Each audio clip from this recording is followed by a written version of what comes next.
Assalamualaikum warahmatullahi wabarakatuh.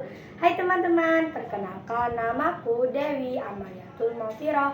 Aku adalah siswa dari MI Muslimat NU Surabaya. Sekarang aku sudah duduk di kelas 5.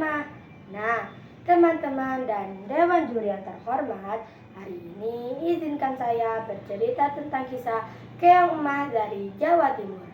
Dengerin baik-baik ya ceritanya. Pada zaman dahulu kala, hiduplah seorang raja bernama Kertamata. Ia memimpin sebuah kerajaan bernama Kerajaan Daha.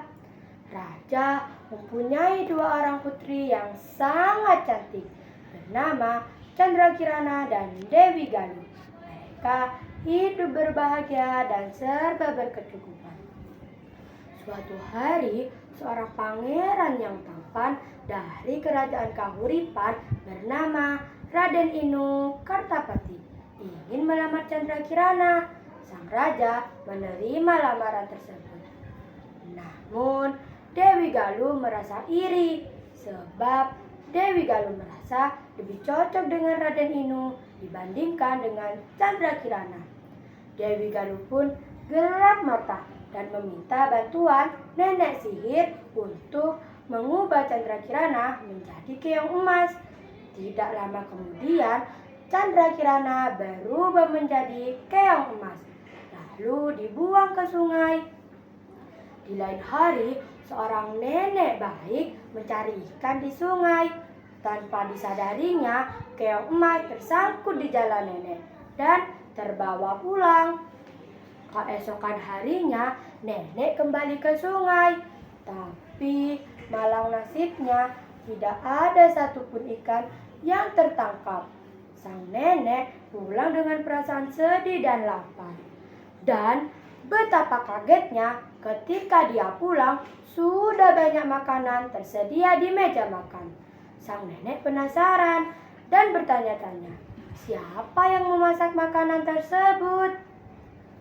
Di suatu pagi, nenek mengintip apa yang terjadi di rumahnya. Betapa kagetnya dia melihat keong emas berubah menjadi wanita cantik.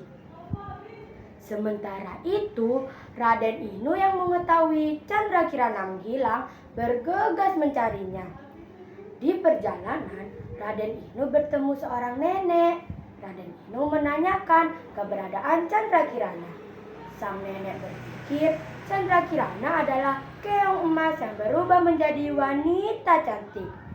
Sang nenek mengajak Raden Inu ke rumahnya.